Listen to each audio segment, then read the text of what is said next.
Good afternoon, folks. I'd like to welcome you all. It looks like we have a nice crowd. This is good. I really appreciate this. Thank you. This is the quarterly report for the Residence Council. And I'm Jerri, President of the Residence Council. And what you're going to hear is the members of the council, what they do for us here at John Knox. And I'd just like to say it's a real privilege to work with the people that are up here on the stage, because they are much brighter than I am, and they've done things that I haven't done. So listen to them. They know what they're talking about. The other part of it is that we'd like to take this time now for Taver Cornett will give us the Pledge of Allegiance to the flag. So if you would, please stand.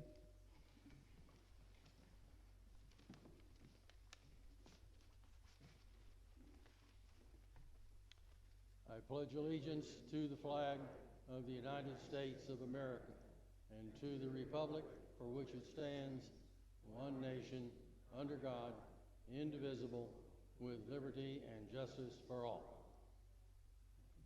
All right, thanks, Jerry.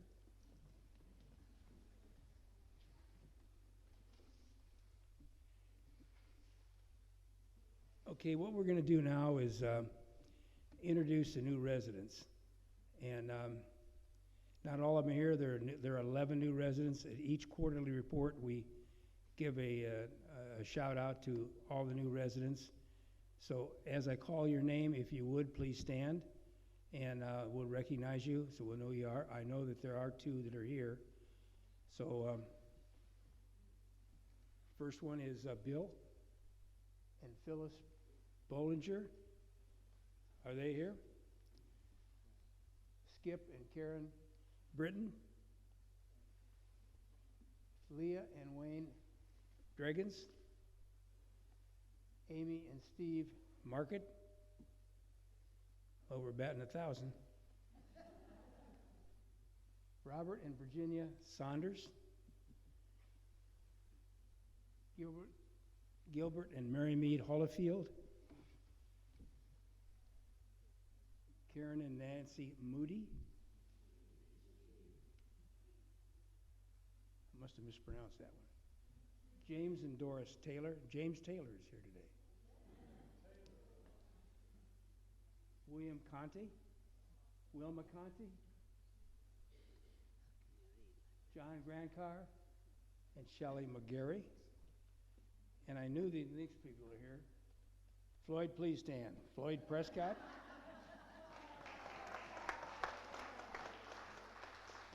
And Darby Woodward.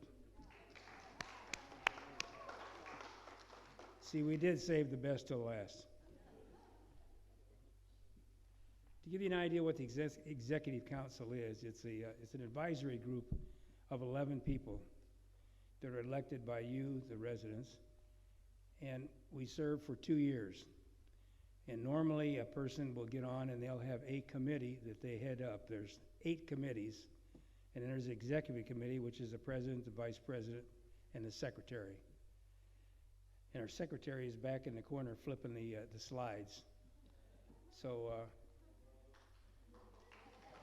that's Barbara. Don't call her Barb, it's Barbara. And the next thing is that on the committees, they form various functions here. Now, what you got to realize is that there's a lot going on, and that these committees do have a lot of responsibility. And as you hear the report, I think you'll understand that. Then each member is not only heads a committee, but they are the Residence Council representative on another committee. So that means that we have committee meetings once a month. We have a council meeting once a month. We have a Residence Council dinner once a month. We have quarterly reports and so on. And if you are the president and the vice president, you go to all these meetings. You're privileged to go to all of them. That means about 16 a month. So that just gives you an idea what the council is. And we're going to take time now to tell you what actually is done. There's the three executive board members. Kind of scary, isn't it? All right. We're going to start out with the first committee, which is going to be activities.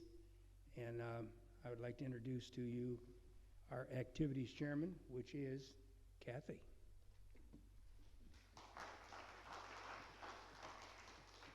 Thank you, Jerry.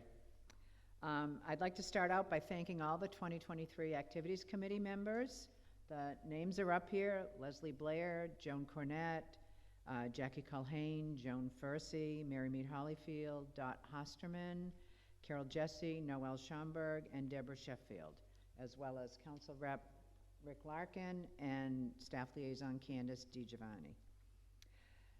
The karaoke kickoff party with the new equipment will be March 29th on the Valencia pool deck. We're pretty excited about that. JKV is going to be providing hors d'oeuvres. There is a sign up for it because they need to have an idea for food. And there'll be a cash bar there, of course. Can't have karaoke without cocktails.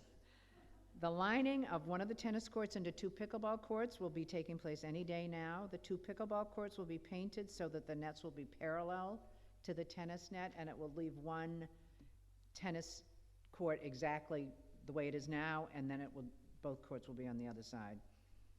There'll be 2 volunteerism events during National Volunteerism Week, which is April 17th to the 22nd. One to honor current volunteers and one to show opportunities for volunteering both on and off campus.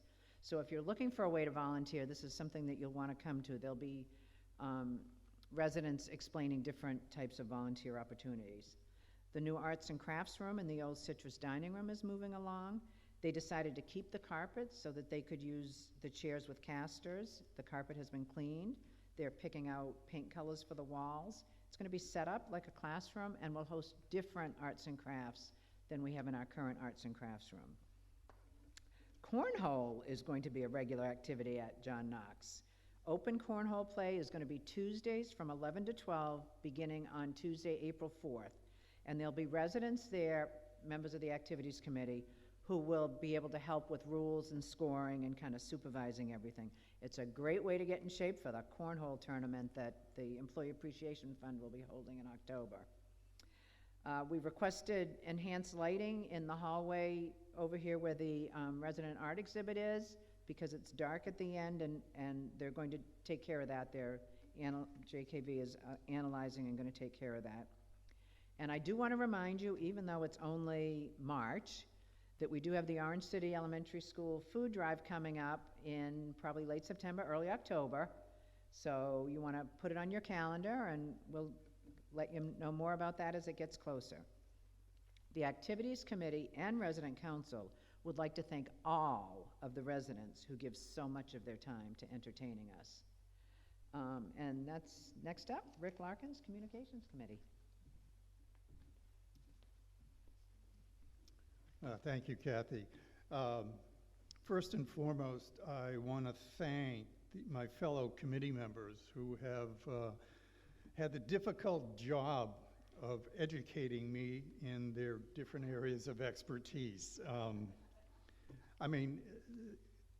Communications gets involved with communications, and that spans all the different modalities of communication. And I'd like to thank Debbie Attiglieri, who looks out for Knox TV, and Bob Dunham, who does photography, Joanne Harper, who's secretary for the committee, which is a very needed position. Mary Beth Harvey works with the Weekly, and you can imagine that's a lot of fun. And Larry Magasano is the portal guy, and he's my go-to guy on that. It's just incredible, the complexity in that area. Joyce Monaco does Village Friends, and Cheryl Schmucker has taken over the library from a lady who deserves what I think is special thanks, Louise Kakamais, who was the chair of the library committee, and she was also instrumental in the village life in getting that out. And she stepped down being chair of the library committee, and she's taken a sabbatical from village life. And so anybody who has publishing aspiration, or better yet, experience, we would welcome help in that area. So I'm out a little politicking right now to see if there's anybody there who might want to help us out in that. But just really want to thank Louise for being such a tremendous asset during her tenure here on those groups. We've been working hard on the portal and in interfacing that with our phones and getting information through our computers. It has its ups and downs, and there's no doubt about that, but we really are working hard at making that as user-friendly as we can and as useful as we can in our daily lives. I know I enjoy using it off my phone. I run the Monday duplicate bridge game, and it's important for me, for whoever's going to show up and play that day, to sign up on the portal so I can figure out how many tables and just how to run the game. So it's very useful to me in that respect. And I'm hoping that it's useful to everybody else in different ways. So, because it is a very integral tool for us to have to gain information. The Village Weekly, that's another one that there's a lot of people who put their input and effort into publishing that every week. And I don't know how, excuse me, I don't know how Candace does it, but she does a marvelous job. I think you probably have noticed over the past several months the changes in the weekly. For me, it was the type's gotten a little smaller because so many people want to have their activity or to have enough room to show all the different events and happenings that are going on around the village. So Candace and the resident service staff do a wonderful job in getting that out. And as I say, there's a whole host of volunteers behind them, helping them get that out every week. The next person I want to talk about is a one-man army in my mind, and that's Bob Dunham. He's Mr. Photography. And I meant to get in touch with him before the meeting today, but it slipped my mind. Sign of old age. And but he takes photographs in support of the village life, the Facebook page for John Knox, the portal for new residents, updating current residents' photos that, they took them a few years ago, and I don't like that one anymore. He puts up an appointment thing on the portal, and you can sign up and get a new picture taken. And then at various events around the village, he tries to take photos of that. And he's one busy guy. Oh, in addition, he's running photo contests. I don't know where he finds the spare time, but he does. So Bob is a real integral part. And if there are amateur photographers out there who are interested in helping Bob out, you can either contact Bob or contact me, and he would sure appreciate the help. So, and I spoke earlier, because I want to talk a little bit about the library, which is also part of communications. Louise resigned from that and chairing that, and we were very lucky to get Cheryl Schmucker to take over that. And she started out like a house afire, and she's doing a fine job. And they've gotten some new book clubs going. I know this started before her tenure, but she's got carried that on, and I think there's 3 or 4 days that they're looking to come up with groups to have book clubs, which I guess are very popular. I don't know, don't belong to one. In addition to that, the workload in the library has maintained steady and in some respects gone up a little bit. For the last 3 months, there have been 618 different books checked out of the library, and in addition to numerous DVDs and audio tapes and this type of stuff. So, and we want to thank the volunteers there for those that man the library and help people out. Also, another plug here is we do get subscriptions to the Daytona News Journal and USA Today, and we also have a 6-month trial digital version of the Orlando Sentinel, which you can look at in the library, and I urge people to take advantage of that. And then finally, there's the television lineup. We recently received a petition from 25 residents to change out some channels on Centrix and add a couple of channels that they thought would be more popular. And so we put together a little subcommittee to look at the usage, which Centrix, as I understand it, can provide us information on how often channels are viewed and give us that type of data. And so this subcommittee is going to look at that and judge just how we can bring in new channels and take out channels that aren't going to impact any or many residents. So we're going to start that up, and we're in the process of forming that up and getting that going. So, but all in all, it's been an experience, and as I say, I'm getting quite an education. This is a work in progress, and I'm kind of glad that I got involved in this because I'm learning an awful lot about what goes on here at John Knox. And with that, I'll end my talk and ask Mike Marks of the Point Appreciation to present his. Hello, I'm Mike Marks, Committee Chair of the Employee Appreciation Fund.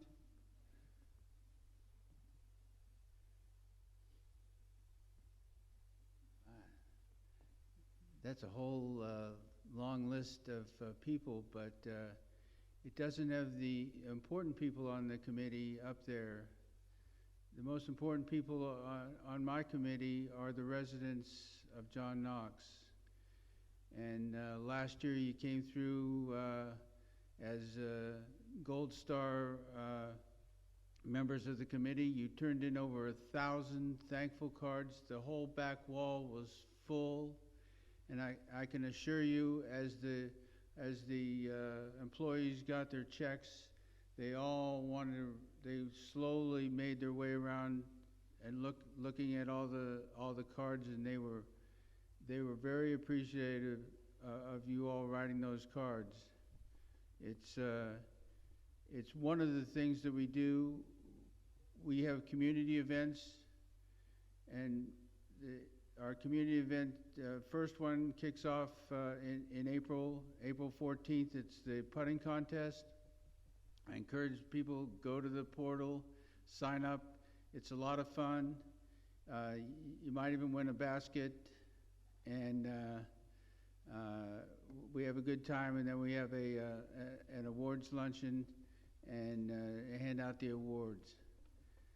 Later on in the fall, we do a cornhole tournament. Again, everybody gets to participate in that tournament. During the year, Phyllis Dale puts on musical shows, and she likes to promote the Employee Appreciation Fund. Our thankful cards, and of course our most important job is to give the employees appreciation in the form of a check. And one of the questions everyone asks is new residents and people that have been around before, what should my part be? Well, as a committee chair, it's very important for you to take part in the community events, the thankful cards, and to give what you can give. We don't keep track of it. I haven't seen a check in the year that I've been in the position of chairman, but I've been, it's been recorded there, it's in the $10,000 range down to some people weekly giving small amounts. So it just depends upon what you can, how you want to recognize the employees and what they've done for the community. And I can assure you that the employees are very appreciative of your efforts, and you did a great job last year, and our goal this year is $400,000 to give back to the employees, and I'm sure you'll come through again this year. Thank you. And Barry Evans from Facilities. Jerri. Oh, Jerri Yaris from Facilities. Close. You look alike. Oh, yeah. Do we? I think I'm going to have to grow some hair.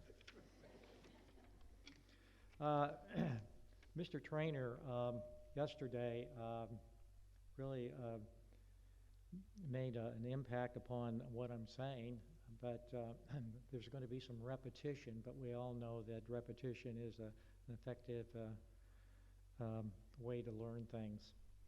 The beginning of 2023 was the recovery of the hurricanes of Ian and Nickel. Does anybody remember that? Anyway, the first step was hiring an engineering firm to evaluate the local watershed and determine what can be done. And Mr. Otto will probably receive the evaluation and recommendations in the next 2 or 3 weeks. So keep your fingers crossed. An arborist completed the evaluation and 15 trees were removed. However, in the future, some 30 trees will be planted throughout the campus. That means, and that's going to be for 5 years. Each year there'll be another 30 trees, and I think we need it. We're really starting to get a little short of trees. And the trees will be the southern live oak, royal yellow poinsettia, Florida maple, Japanese blueberry, chapel beulah, and possibly sycamore trees. And I know some people are saying, I don't know about the sycamore trees, but we'll wait and see. And with spring just around the corner, the development of a standard landscaping program will be reviewed to see if indeed we can work with grounds and the residents, so to make things much better. And lastly, transportation, housekeeping, laundry, and security continue to do the best outstanding work that you can ever imagine. Thank you very much. Barry?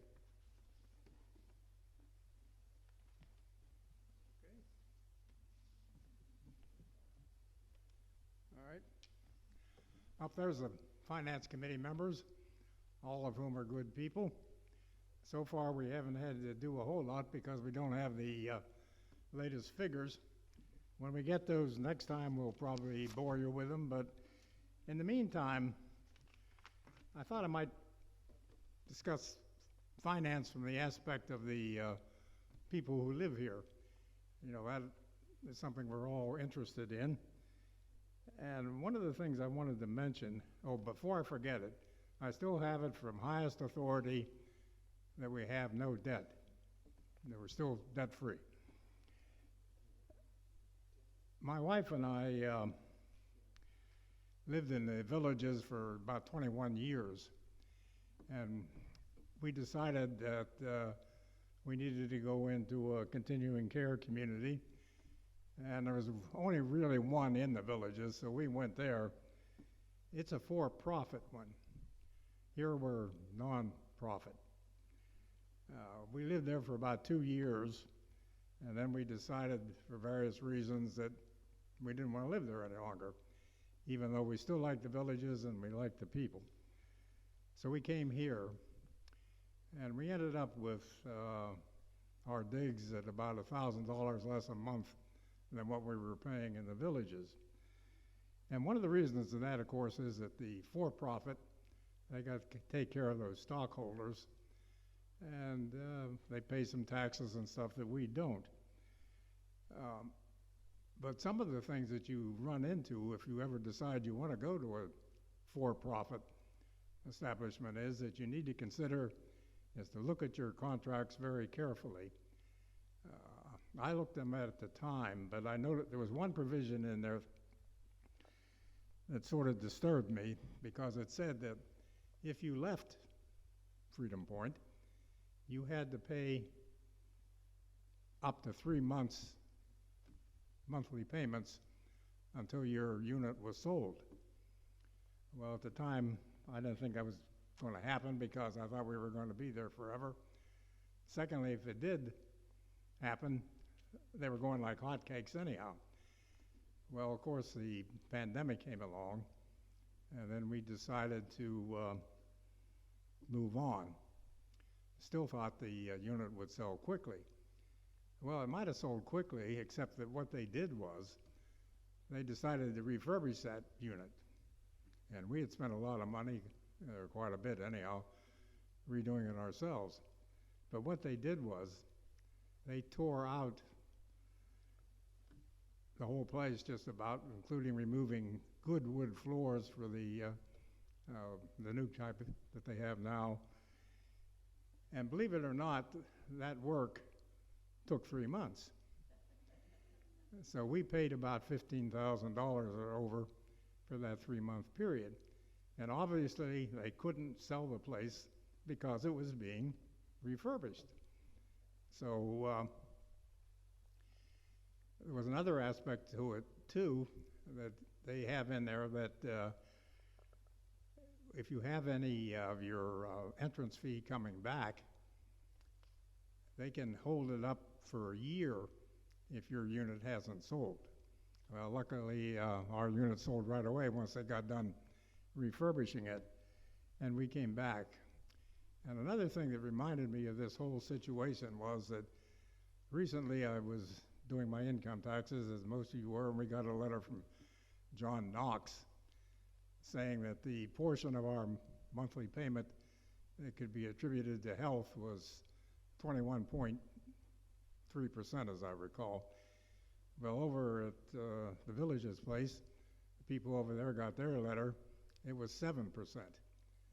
So you can see that there are differences in what you get and what you live with.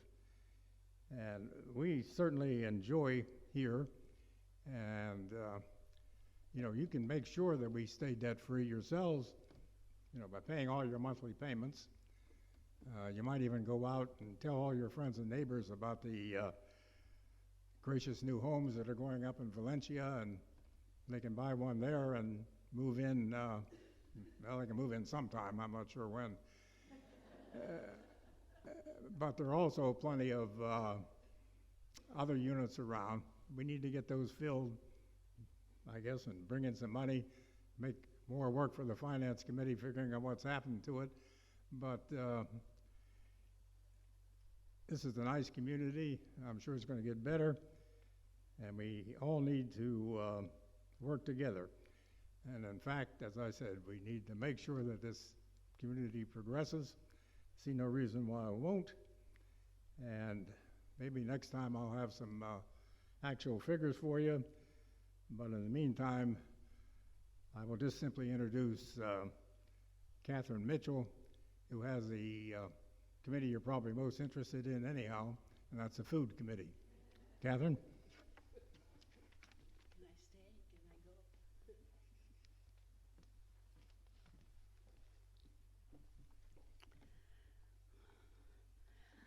I go? I'm the chairperson of the Food Committee this year.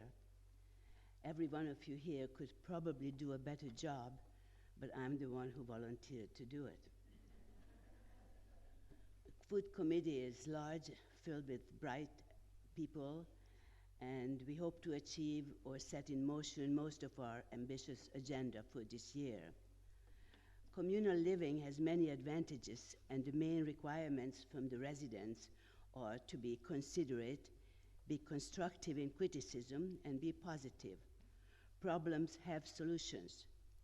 The Food Committee's mission is to maintain the already established communications between the residents and the food services management.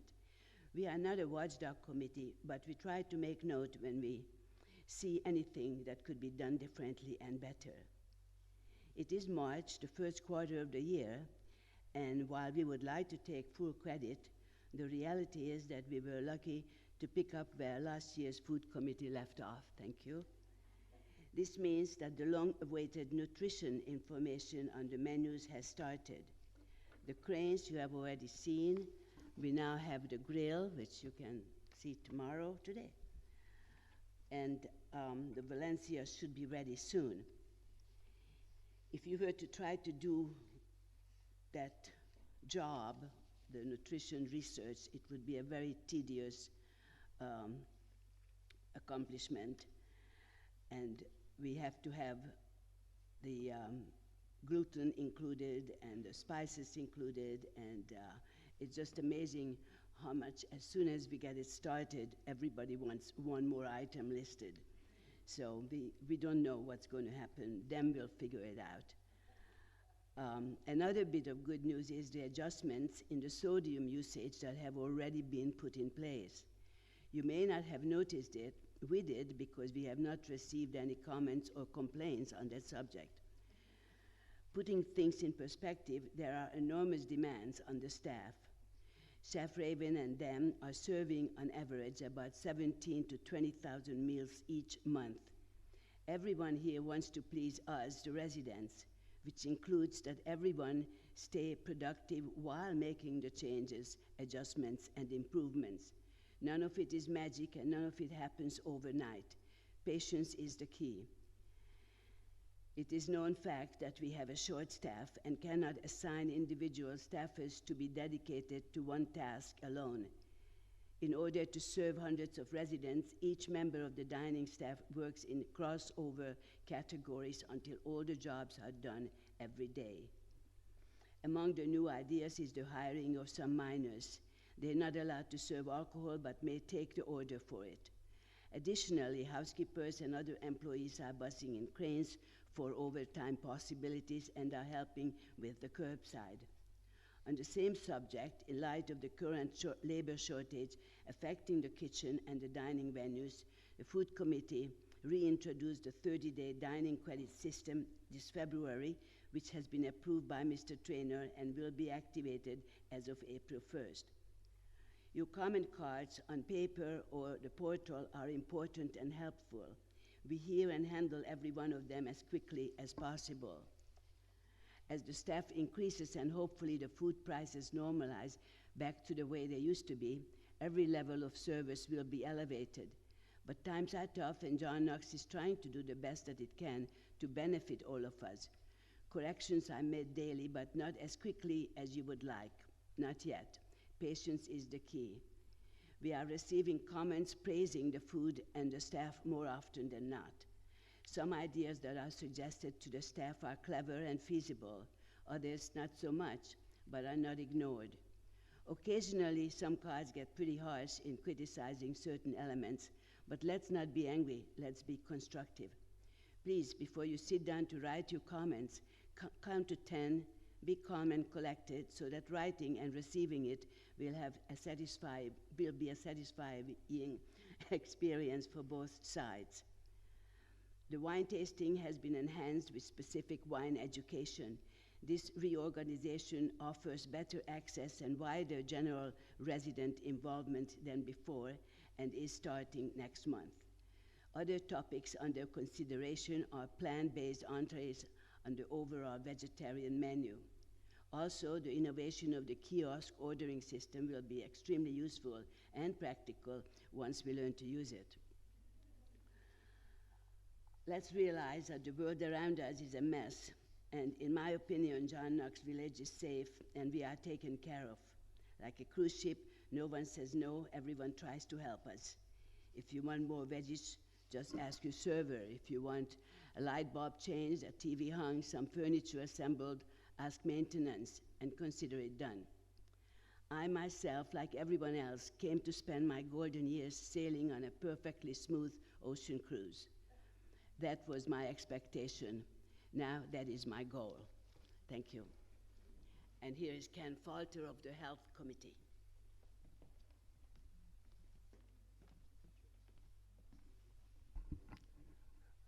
Thank you, Catherine. I'm pleased to note that all of you who are here at the beginning of the meeting are still here. And when the meeting concludes, you will self-identify as being in one of two groups. One group will have enjoyed the program and possibly learned a thing or two. The other group will wake up refreshed.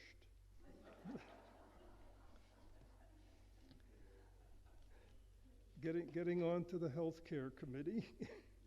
We have a small but very active committee. The members are shown up there: Mary Brown, Ellen Klein, Bev Schlecht, Joyce Monaco, Mary Ellen Humphreys. Our council rep was our previous speaker, Catherine Mitchell, and our staff liaison is Nicole Vega. My thanks to these committee members for their time and effort in helping us accomplish all that we have. We have a motto. Our motto is Health Communications 24/7. We will keep trying to push out information to you as we see gaps or misunderstandings. And with the conversation chain that takes place in this community, there are many of those. So, moving on, we cover a number of areas. Healthcare appears in many different settings here, both physically and in what they're tasked with. Perhaps the most fun one is the fitness centers. We cover home health, assisted living at Oakview, the services at Majestic Oaks, the inpatient,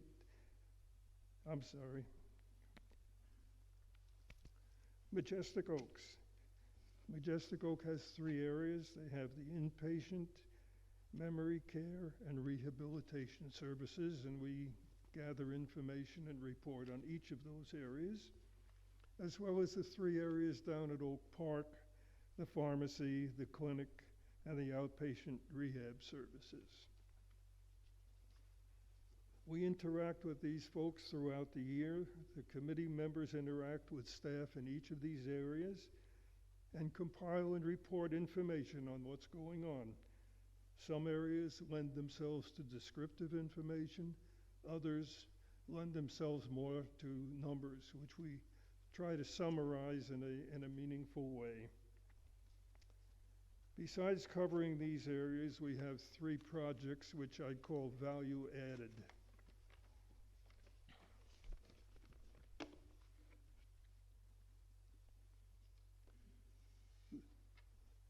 The one that's going on now, I'm sure you've heard about, the Late in Life Issues Program, which we fondly call Lily.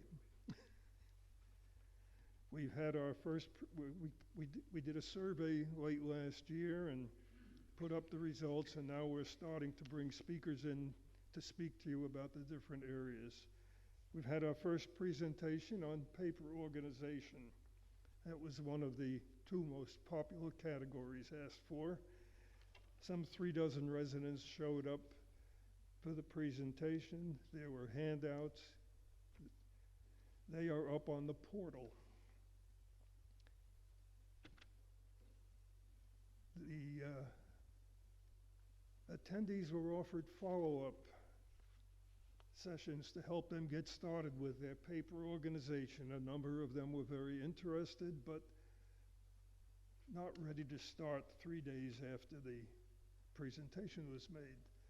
So they are contacting Mary Ellen, who gave the presentation, as they become ready. So we're very happy with how that worked out.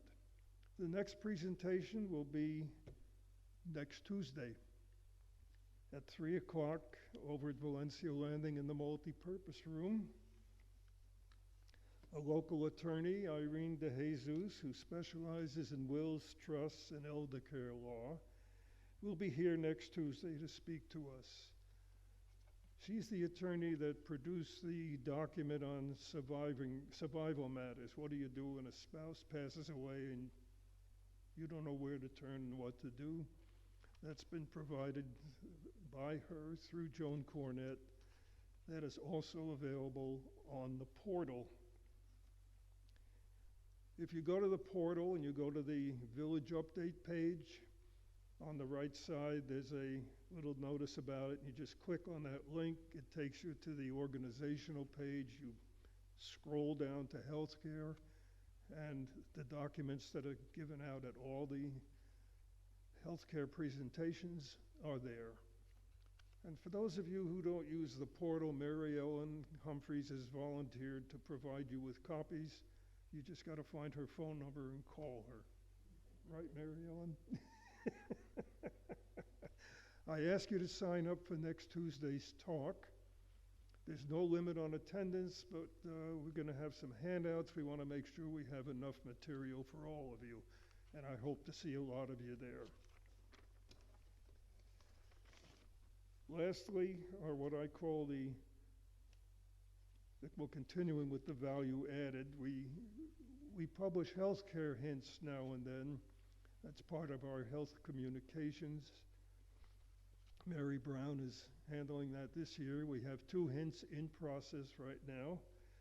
One deals with the medical response at John Knox. I think Mr. Trainer mentioned that yesterday. We're putting a hint together, we're pairing it with a handout that Nicole Vega has prepared, which will tell you everything you want to know. It's not going to necessarily satisfy you, but it will give you the information, what's current, what your choices are, and all that. And we hope you find it helpful. It should be out shortly. We're working on a follow-up on disposing of medications. There was a healthcare hint last year which said take them down to the police station. Well, there are other options available, and we're working on a healthcare hint to deal with that and to try to cover all the choices that you might have, and hopefully that will be out next month. And finally, comment submissions. I know there's a lot of you here, I'm not going to ask for a show of hands, who think it's worthless to fill out a comment card and turn it in. And you couldn't be more wrong.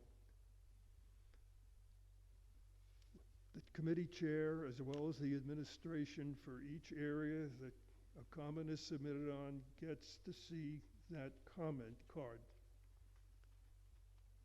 For the committees that get large numbers of them, they need to summarize them and put them together. For a committee like ours, which gets a small number, 8 in a month is a big load for us. We respond to everyone, we follow up on everyone. If there's a general issue there or a problem, we will have that on the agenda and pursue it until something gets done. If you ask for a call back from management, I will check with you to make sure you get that call. Again, that doesn't guarantee you're going to be happy with what they tell you, but it guarantees that you do get a call back. So if you have any concerns, any compliments, we love those as well. If you use the portal, please go on the portal and submit a comment. I will see it, as well as the administrative people, the next day. If you fill out a card and drop it in the box, I'll probably see it a couple weeks later, because the paperwork goes through a slow process. So please try to use the portal. And now I'd like to introduce Tava Cornett for the Nominations Committee.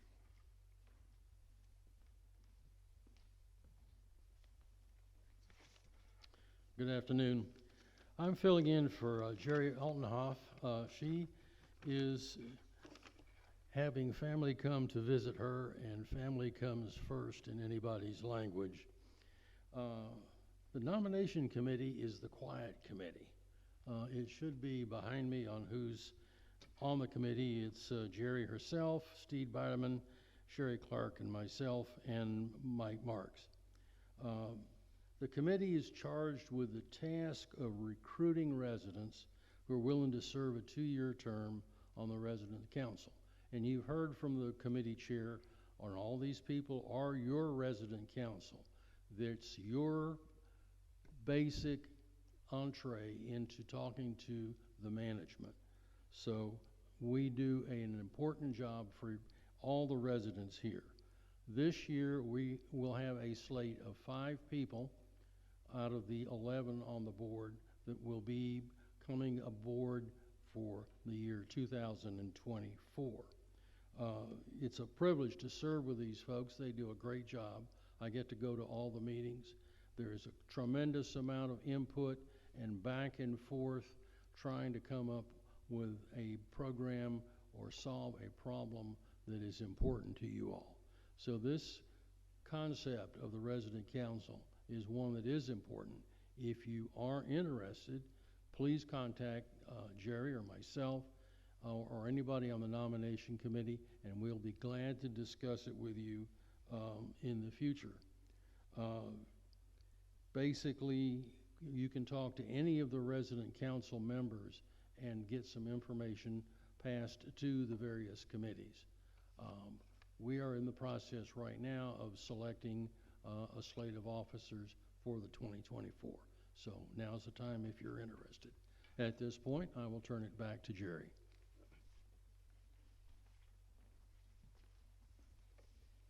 I think you see now that the Residents Council does do some things, and not only some things, but they're very valuable. I really appreciate Barry giving that little deal about profit and non-for-profit. I didn't realize that until about a month ago. I should have. But we are fortunate here at John Knox that we are a non-for-profit. That means any money that's generated stays at John Knox. But if you're for profit, you're making money for the stockholders. And huge difference.